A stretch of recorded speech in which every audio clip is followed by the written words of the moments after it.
Who would like to hear a story? Excellent, that was more positive than I was expecting. Okay, if you're sitting comfortably, I'll begin. There's a man, lives in South Africa, and he owns a farm.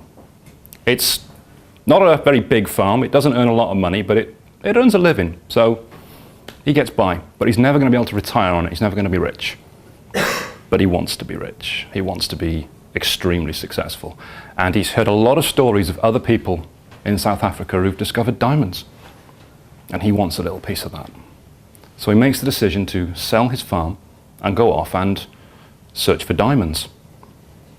And he spends the next several years touring the whole of Africa, staking claims in different places where he thinks he might find diamonds. But it doesn't quite go to plan. And after a few years, he ends up having spent all of the money he got from his farm, and he hasn't found a single diamond. And penniless, he commits suicide. It's taken a dark turn, hasn't it? It's taken a dark turn, hasn't it? Don't worry, don't worry. Don't worry, no, it gets worse. It gets worse. When he sold his farm, he sold it to another man. Someone up saying man all the time. Let's call him Steve. Probably wasn't Steve, but let's call him Steve. So Steve buys this farm, and one day he's walking through his farm, and there's a little river flowing through the farm, and he spots a little glint coming from the bottom of the water. So he gets down into the river, and he just picks up off the riverbed sort of an attractive looking rock that he thinks that's quite pretty, because Steve was a bit effeminate. That's quite pretty. Ooh. Sorry. And Steve takes that back to the farm, and he puts it on his mantelpiece and thinks, well, that's quite a nice conversation piece. And then a few days later, there's a visitor to Steve's house, and Steve sees this rock on the mantelpiece and goes in for a closer look and picks it up and nearly faints. He says, Steve, do you know what this is? No, it's just a nice looking rock I found on the riverbed in the back of my land. He says, this looks like the largest diamond ever found in Africa. And Steve goes, oh, because I told you he was a bit effeminate. Steve goes, oh, there's hundreds of them just in the bottom of the river. Not that big, but hundreds of them just lying there. And sure enough, that was one of the largest diamonds ever found in South Africa. And that farm turned out to be one of the largest diamond mines ever in South Africa.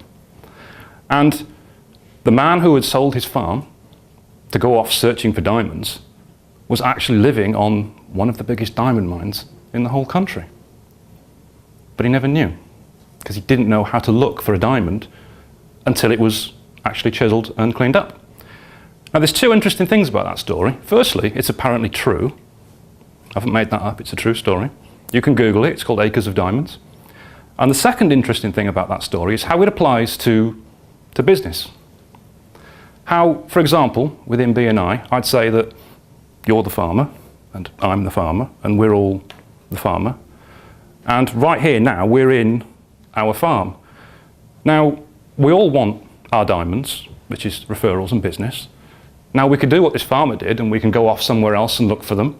We could go off, we could leave this chapter and go to another chapter, or we could go off to other networking groups, or we could do other things to get more business, or we could actually train ourselves to look around for the diamonds that are right here, which involves teaching other people how to find the referrals that you want and letting them teach you how to find them for them. And you do that through one-to-ones. You do that through teaching people the questions to ask, what to listen out for, and how to get you the business.